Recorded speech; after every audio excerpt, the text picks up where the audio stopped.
Fin hier du sommet extraordinaire de la CEDEAO sur la crise malienne, des résolutions ont été prises. Dans cette édition, la déclaration du président béninois Yayi Boni.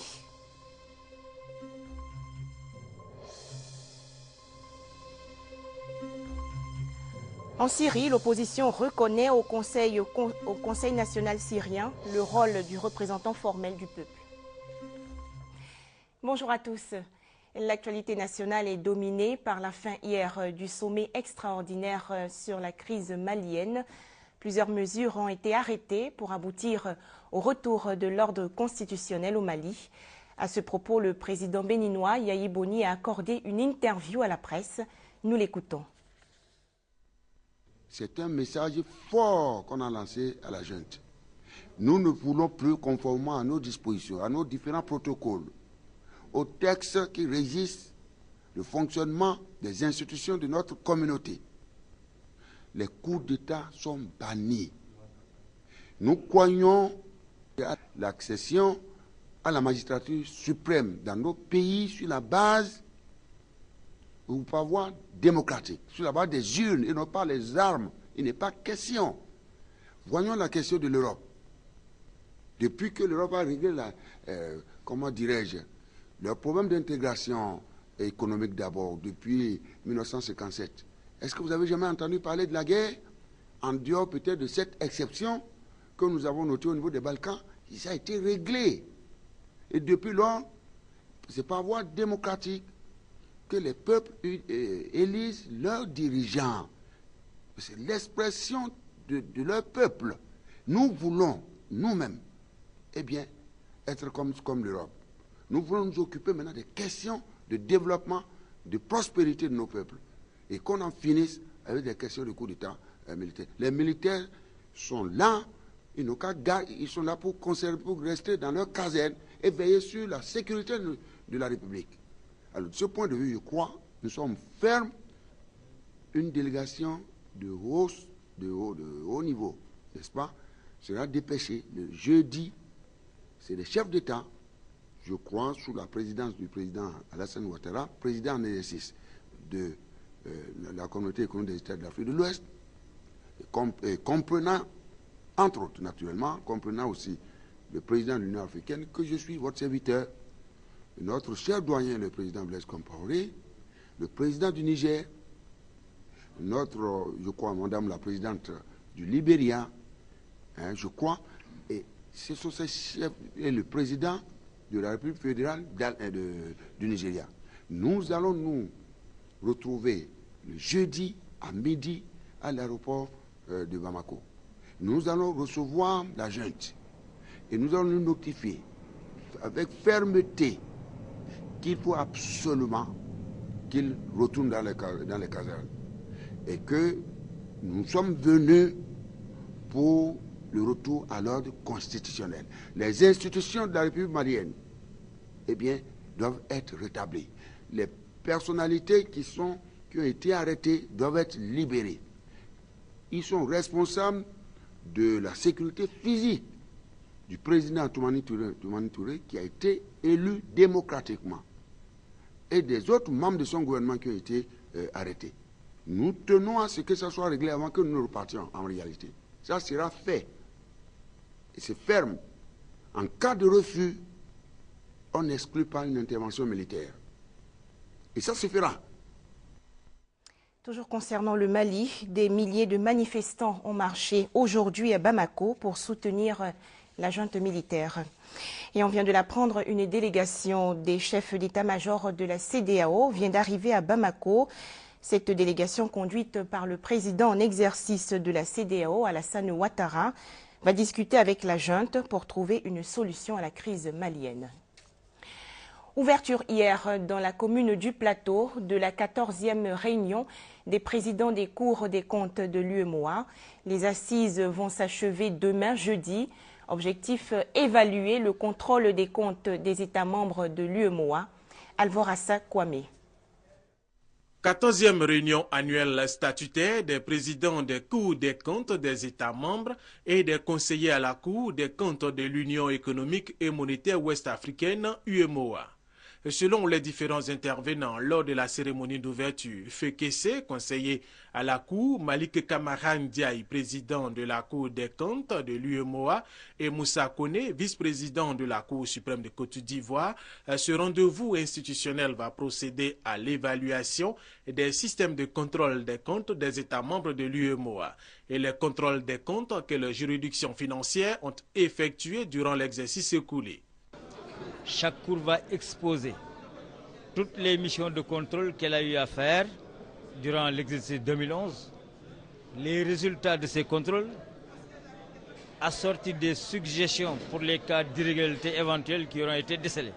À l'issue des travaux, des rapports seront produits. Ces rapports serviront de boussole aux actions des autorités communautaires ainsi qu'à celles des autorités publiques et des administrations. Cela pour la promotion de la bonne gouvernance et la transparence dans la gestion des finances publiques de l'Union et de ses États membres. Double signature de convention entre la Caisse nationale des caisses d'épargne, la CNCE, l'Agence nationale de la réinsertion et de la reconstruction, l'ANAREC, et le Fonds national de solidarité pour la promotion de l'emploi des jeunes, le FNS. L'objectif est de mobiliser des fonds pour créer des emplois et lutter contre le chômage.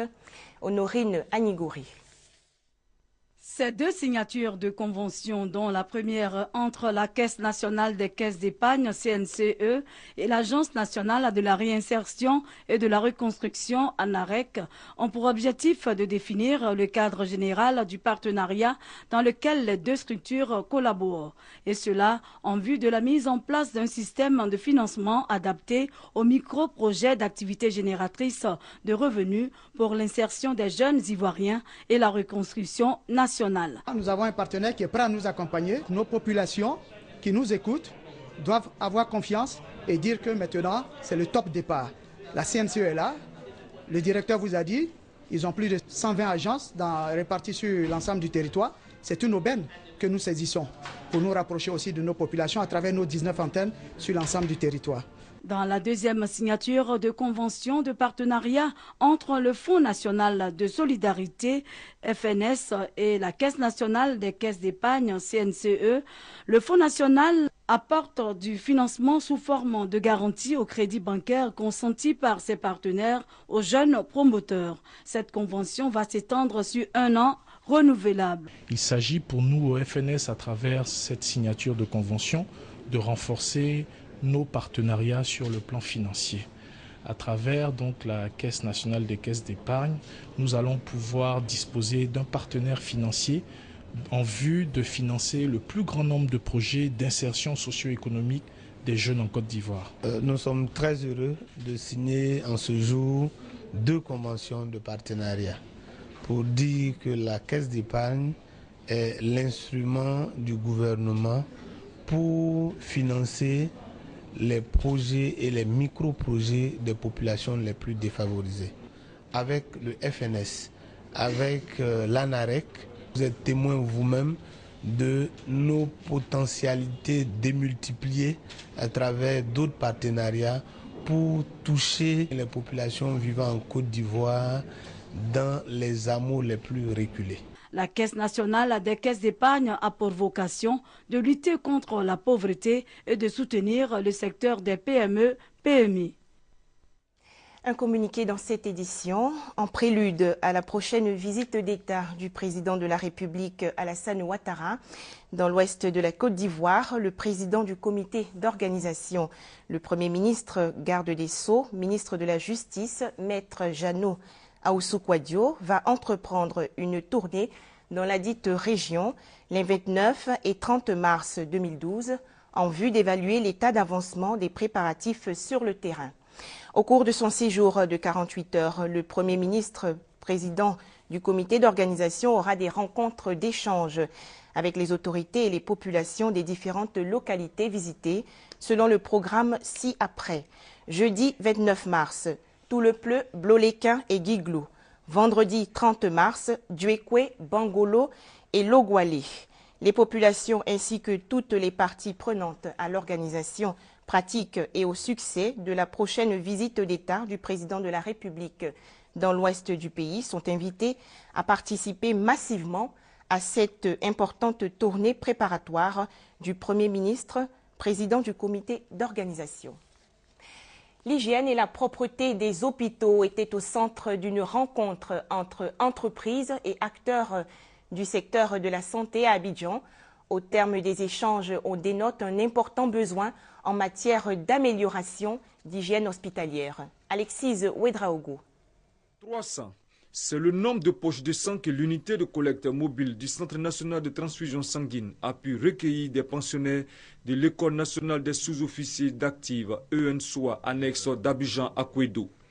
Un geste que les responsables du Centre national de transfusion sanguine ont salué car il permettra de pallier au déficit en sang vu le nombre de malades à satisfaire sur l'ensemble du territoire, surtout dans un processus de sortie de crise. Le lieutenant-colonel Dem Ali Justin, commandant l'ENSOA, s'est dit heureux de s'associer à cette collecte de sang au profit des populations car, selon lui, elle s'inscrit dans une perspective sociale bien définie.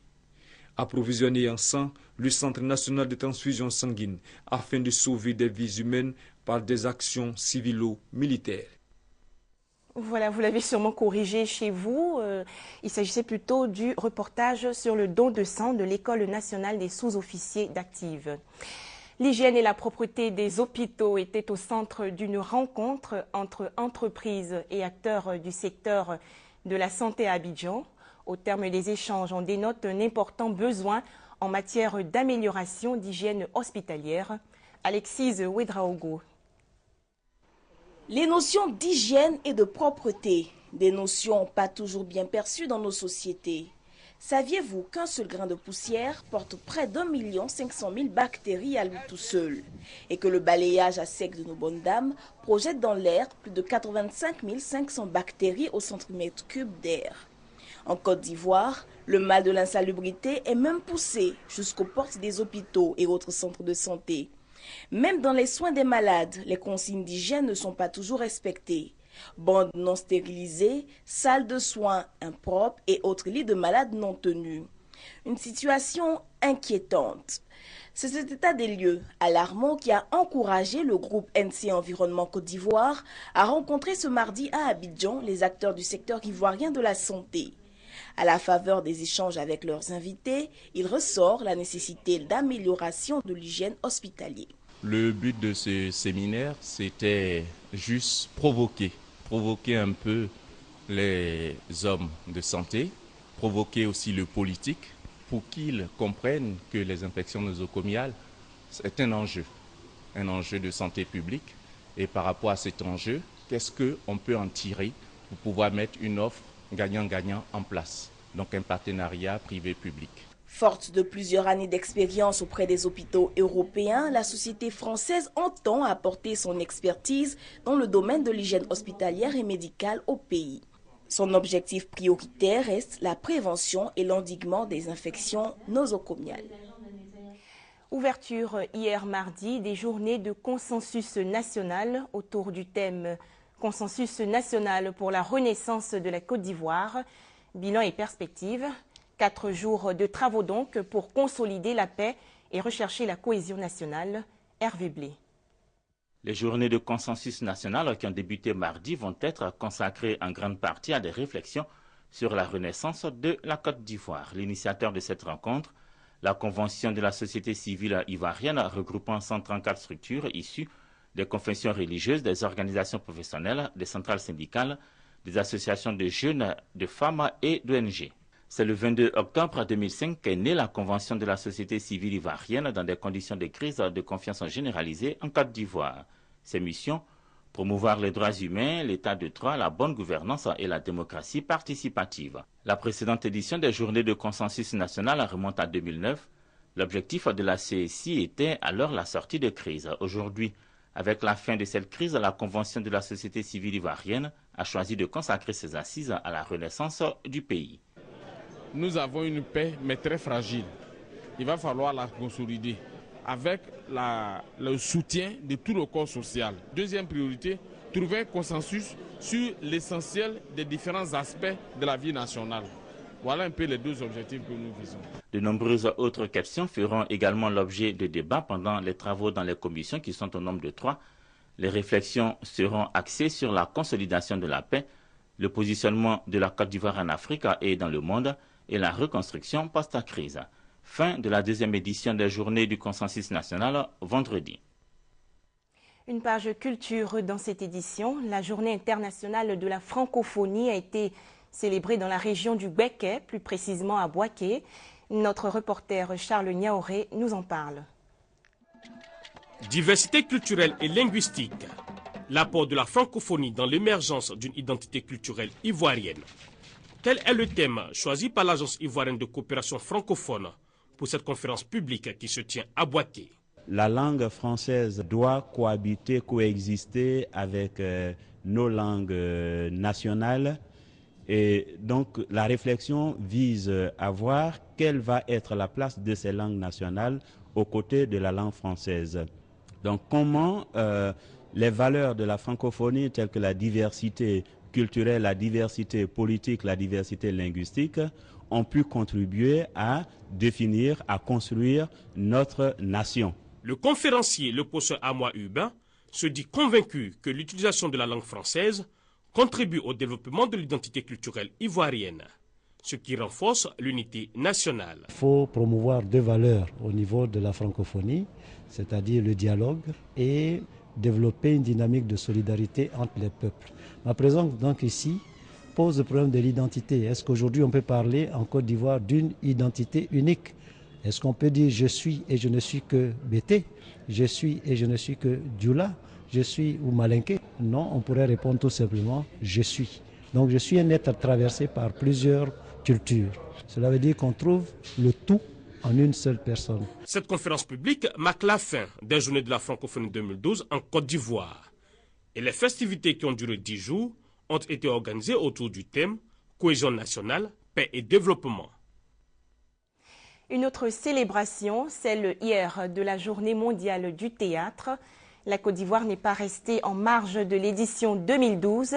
Une cérémonie a réuni tous les acteurs du théâtre dans la commune de Marcory autour du thème théâtre, dialogue des cultures et développement. Dans les années 70 et 80, le théâtre ivoirien connaissait une époque glorieuse et florissante, avec des troupes telles que le Didiga de feu Bernard Zadi Zaourou, le Soleil de Cocody de Diallo Tikwaï Vincent, l'UTCI d'Agué Daniel. Plusieurs années après, le constat est amer. Le théâtre a laissé la place au petit écran. Salles de spectacle abandonnées et acteurs livrés à eux-mêmes pour leur survie. Bref, le théâtre ivoirien est dans l'agonie.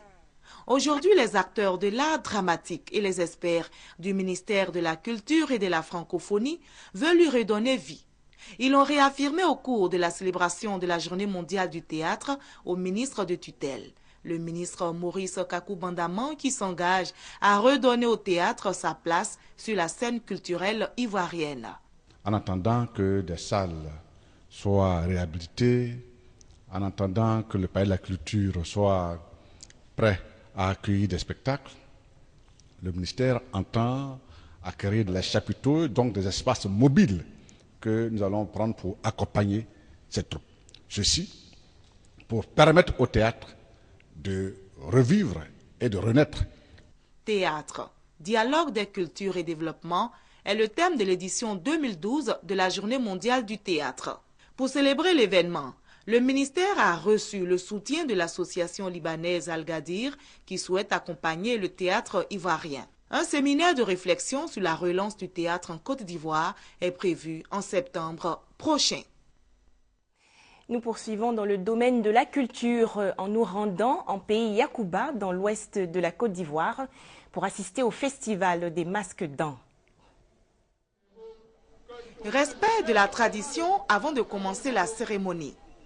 Les sages du peuple d'An de la région du Tongpi des 18 montagnes sont réunis sur ce stade du complexe sportif de Yopougon à Abidjan pour renouer le contact avec le patrimoine culturel, le guébien.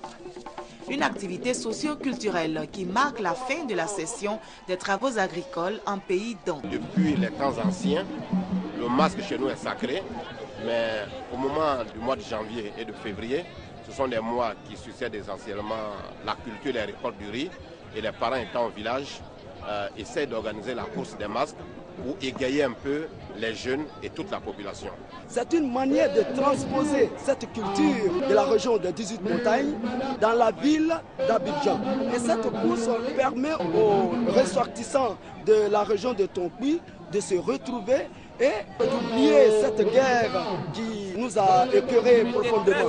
L'occasion pour les cadres des 18 montagnes d'appeler à la réconciliation et à la paix. Le ministre Albert Flindé invite la jeunesse à faire de Guébian une base fondamentale de la culture d'An. La culture de la Côte d'Ivoire sera la synthèse de toutes les cultures et nous, dans et où nous devons participer à l'éclosion de cette culture nationale. Le représentant du ministre de la Culture, Maurice Bandama, salue l'initiative. Il exhorte les organisateurs de la course de masques à faire de ce projet un projet national afin de faire connaître au monde entier les valeurs de la culture traditionnelle ivoirienne. 2 équipes ont compéti et c'est le Pigeon Vert qui a remporté la victoire. Le directeur général de la RTI, Akasaï Lazare, était représenté par son directeur des moyens généraux, Ouéhi Douti, fils de la région. Des démonstrations de danse ont meublé la cérémonie. Nous revenons sur la rencontre hier des chefs d'État de la CEDEAO, l'ambiance qui a prévalu au cours du sommet extraordinaire des chefs d'État de la CEDEAO, venu au chevet du Mali, victime d'un coup d'État. Les échos de cette rencontre avec Viviane Haïm. Un sommet des chefs d'État, c'est avant tout un moment de retrouvailles entre hautes personnalités qui se connaissent pour la plupart depuis de longues années et qui, au fil de leurs activités et des événements de leur vie politique personnelle, ont développé entre eux, pour certains, des affinités. Ces rencontres au sommet sont une occasion pour aborder différents sujets dans la convivialité. C'est donc dans une atmosphère très détendue que la réunion d'urgence sur la situation de crise au Mali a été abordée. 8 chefs d'État participaient à cette rencontre. Autour du président en exercice de la CEDEAO, le chef de l'État ivoirien, le président Alassane Ouattara, il y avait les présidents Yahi Boni du Bénin, Blaise Compaoré du Burkina, John Evan Atta Mills du Ghana, Mahamadou Issoufou du Niger, Hélène Johnson Sirleaf du Libéria, Ernest Bailly Koroma de la Sierra Leone et Faure Esozimna Nyasingbe du Togo. Le Mali n'avait pas de représentants autour de la table de réunion. La Guinée était représentée par son Premier ministre, le Sénégal, la Gambie et le Nigeria par leurs ministres des Affaires étrangères respectifs, le Cap-Vert par le président de son Parlement. L'Algérie et la Mauritanie, 2 pays frontaliers du nord du Mali, fiefs de la rébellion, étaient également conviés à la rencontre. L'hôtel Ivoire était minutieusement gardé. Tout le périmètre autour de l'hôtel était bouclé par les forces de sécurité déployées en grand nombre.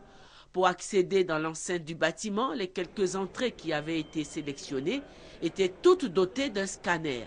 À l'intérieur même de l'hôtel, une nouvelle fouille au scanner était imposée avant l'accès à la salle de réunion.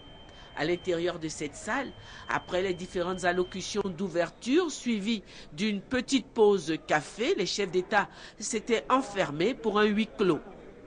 À l'extérieur, l'attente se déroulait. État-major des chefs d'État, conseillers, membres de leur protocole, membres de leur sécurité rapprochée, tous attendaient dans les vastes couloirs de l'hôtel Ivoire et même sur l'esplanade dehors. C'était partout un déploiement de personnalités costumées, couleur dominante le costume sombre et la chemise blanche. La cohorte des reporters, c'est aussi un des traits d'un sommet de pareille importance.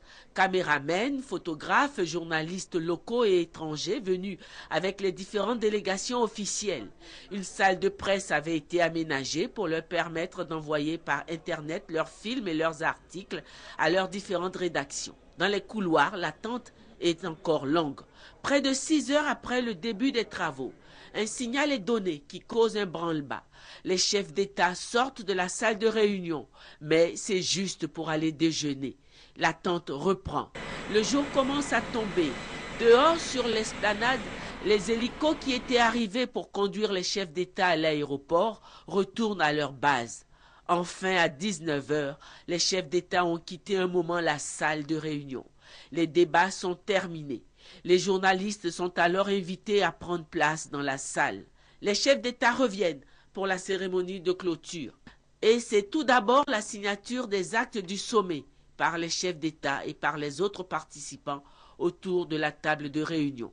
Puis le communiqué final qui sanctionne les résultats des travaux de la réunion, lu par le président de la commission de la CEDEAO, Kadri Désiré Ouédraogo. S'ensuit la motion de remerciement lue par le chef de l'État sierra-léonais, Ernest Bailly Koroma. Le discours de clôture du président en exercice de l'organisation et 3 questions accordées aux journalistes. Le sommet extraordinaire sur la crise au Mali prenait ainsi fin sur une impression non feinte de satisfaction. En bref, la dépouille du tueur en série Mohamed Merah est attendue demain dans l'après-midi à Alger. Le corps sera convoyé par la mère et la sœur du tueur. Je ne vous déteste pas, je ne veux pas la guerre. Ce sont là des messages de paix que les internautes d'Israël et d'Iran échangent sur Facebook. Regardez. Faites l'amour, pas la guerre, peace and love, des slogans tout droit sortis des années 70, aujourd'hui revisités. Cette fois, 21e siècle oblige, ces messages de paix se moquent des frontières qu'ils franchissent allègrement via la toile entre 2 pays a priori ennemis, Israël et l'Iran. Nous aimons l'Iran, c'est le nom du site créé par un couple de pacifistes de Tel Aviv pour tenter d'enrayer avec la force des mots l'escalade militaire entre les 2 pays en envoyant directement des messages de paix au peuple iranien. Nous sommes un pays de combattants, nous sommes prêts à n'importe quelle guerre, alors allons-y. Oui, nous sommes prêts, mais peut-être que nous n'avons pas besoin de la guerre, peut-être que nous pouvons discuter entre nous, peut-être que nous pouvons envoyer un nouveau message et peut-être que ce message prendra tellement d'importance qu'il changera quelque chose et qu'il empêchera la guerre d'arriver. Le succès est immédiat, des réponses affluent par centaines en provenance d'Iran pour dire « Israéliens, nous vous aimons aussi ». L'initiative est relayée par Facebook, la page compte déjà plusieurs dizaines de milliers d'adhérents. Une vidéo a également été mise en ligne sur YouTube. Et c'est ainsi que le week-end dernier, les amis virtuels israéliens se sont retrouvés dans les rues de Tel Aviv. Première manifestation importante du genre pour protester contre l'éventualité d'une frappe contre l'Iran. Une attaque israélienne ou israélo-américaine contre l'Iran mettrait en danger la sécurité de tous les gens de la région et pourrait provoquer une guerre régionale. Nous sommes contre ça. Une attaque contre l'Iran ne résoudrait pas les problèmes de sécurité d'Israël. Encore marginal, le mouvement ébranle les certitudes. Comme un pied de nez au dernier sondage publié dans le quotidien israélien Haaretz, 65% des personnes interrogées dans cette enquête estiment qu'une attaque contre l'Iran serait moins dangereuse que de laisser la République islamique se doter de l'arme nucléaire. L'actualité en Syrie, l'opposition a reconnu hier au Conseil national syrien le rôle de représentant formel du peuple syrien. Cette déclaration intervient au lendemain de l'acceptation du plan de l'émissaire international Kofi Annan. Au moment où Kofi Annan poursuivait sa mission à Pékin pour évaluer le degré d'engagement de la diplomatie chinoise sur son plan de sortie de crise syrienne, Bachar el-Assad s'est livré à un coup de théâtre. Il a écrit à l'émissaire de l'ONU et la Ligue arabe qu'il acceptait son plan en 6 points, prévoyant notamment la cessation de toute forme de violence, la fourniture d'aide humanitaire aux zones affectées par les combats, et la libération des personnes détenues arbitrairement. Réel espoir ou pur effet d'annonce, l'opposition réunie à Istanbul pour préparer la conférence internationale des amis de la Syrie ne se fait pas d'illusions. Rodés aux mensonges du régime bassiste alaouite, les 400 participants à cette réunion doivent se prononcer sur un projet de déclaration du Conseil national syrien appelant à un état de droit et des élections libres. C'est un document qui évoque la Syrie nouvelle, celle de l'après Bachar el-Assad. Une Syrie démocratique, laïque, multipartite, qui assure l'égalité à toutes les composantes et individualités du peuple syrien. Pointés du doigt pour leurs difficultés à s'accorder entre eux et retarder ainsi les solutions, les opposants reconnaissent volontiers faire leur premier pas en politique. Il n'est pas facile de construire une véritable opposition après 43 ans de dictature. Nous n'avions pas de vie politique en Syrie. Nous essayons maintenant de la créer. Il garde toutefois à l'esprit l'urgence qu'il y a à trouver un terrain d'entente. À moins de trouver une solution décisive pour arrêter les tueries et les combats, notre peur est que la situation devienne incontrôlable et que des éléments radicaux soient injectés sur la scène. Nous ne voulons pas ça. De son côté, Kofi Annan a aussitôt écrit au président syrien pour l'exhorter à mettre immédiatement en vigueur ses engagements et créer un environnement propice au dialogue. Merci de votre fidélité à RTI 1 et très bonne suite des programmes.